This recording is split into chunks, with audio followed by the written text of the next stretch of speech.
forward and offset some of the tax implications that you might have.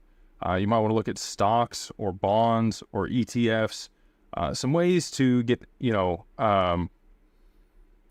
diversification and maybe across a wider swath of some of these things. Most of the family offices that I've interacted with and deal with, they're looking at, somewhere between 15 and 25% exposure to equities, just public markets.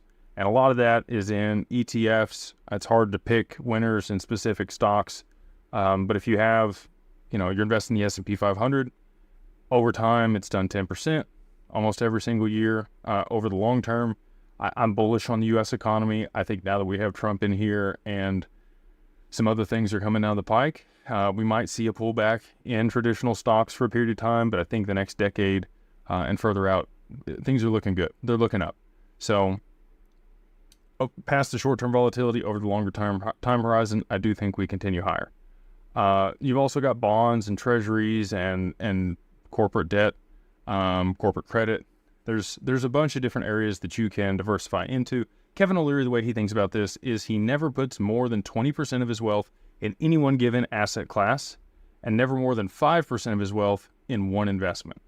And I think that's a great way or framework to look at it to make sure that you're not betting too much on one horse, unless you really know, diversification is a hedge against ignorance. I will say that. If you understand a space, and a lot of family offices do, they keep the core of how they built their wealth as the main focus, and they may diversify within that ecosystem or whatever that investment thesis is. And they might have a few ancillary things, but a lot of what they do is continue to double down on what they understand. So a lot of people here in crypto may end up continuing to do the same thing. And that's why we're going to go to number 5, which is considering holding your crypto as a long-term wealth driver. We've seen so many people get wealthy with Bitcoin, right? They were confident in the beginning. They made investments at $1, $5, $10, $100, $300, $3,000. All of those people have done extremely well over the last decade here.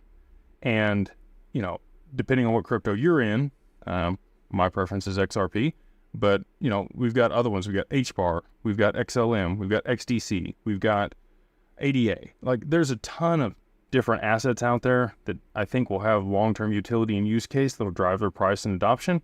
And so if you're going to hang on to it, you can borrow against it, or you can put it into other things. So you've got, like I said, the exponential growth, historical growth of some of these assets that have shown that they're a great place to hold your wealth. You've got passive income opportunities with staking, if that's native to that network or protocol, or the asset that you're holding.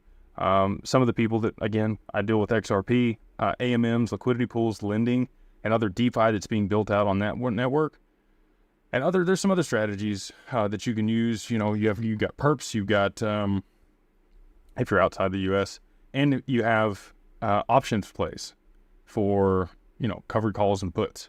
And there's a lot of different investment strategies if people are going to continue to hold the asset to be able to earn yield in the asset or in dollars, depending on what they want.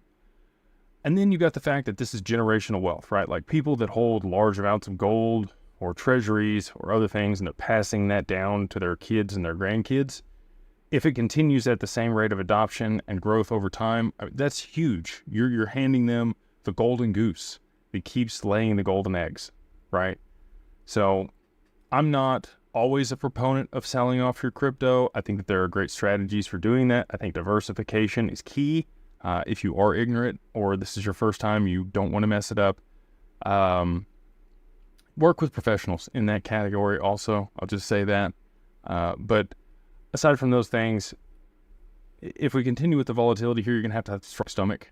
If people that have held Bitcoin for a long time, they're okay with, a 70% pullback in the value of their asset. They continue to buy more in that period and it goes up again. Maybe they sell some off. It's a roller coaster, but over the long term, it's up and to the right. You do you. Diversification, good. Holding the asset, good, especially if you have a high understanding of what this asset is and what it's going to do. But the 6th thing that we're going to talk about is setting up a family office. So what is a family office? A family office is for people that are north of 8 figures or range in that area, so $100 million or more most times for a single family office. We're a multifamily office, a digital family office, and we work with people that are somewhere between 20 and 50 million. Right, so if you're north of that, you might be a single family office. You're going to have an investment strategy, tax planning, estate planning, lifestyle management, all of that. All those professionals are going to work for you, and they're going to put your assets to work and make sure that you're earning a yield on them and be able to pay for all these things that you might want to deal with. The main thing that I would look at here, especially in the beginning, is estate planning, mitigating risk, and protecting your wealth, and we'll talk about that for step number 7. So what does that look like? Do you want to get your assets into a trust? Do they need to be moved into an LLC? That's something we do for a lot of our clients proactively. Gives them a lot of flexibility with the tax code, and on the other side of price appreciation, allows them to easily move those assets into a trust. You want the LLC outside the trust so that you can harvest the taxes and pay that, and basically funnel the assets into the trust over time through an interesting strategy we have there. You might look at an asset protection trust, a spendthrift trust, a dynasty trust, offshore trust. There's all different types of trusts that you might want to use in this instance. But again, it needs to go back to your compass, your constitution. What's your North Star? How do you want to protect and structure your wealth to be in alignment with that? And so I would bring all that into the conversation with the tax planners, with the estate planning, with the investment strategy. And all of that's going to help you orchestrate the entities and how you've set things up within the scope of your family office to make sure that it's in alignment with that, and you're going to be successful over the long term with whatever your goals are. So on the digital assets in particular, okay, so you've made your money in Bitcoin, ETH, XRP, Solana, whatever it was. I would really advise getting that into institutional custody. I know a lot of people are not your keys, not your crypto. These are still your keys. You still have to sign on the transactions in institutional custody.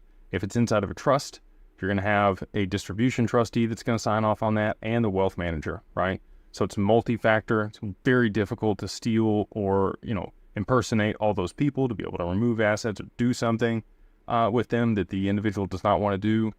Digital Wealth Partners partners with Anchorage for that service, multi-sig, and they have sharded keys across HSMs that store the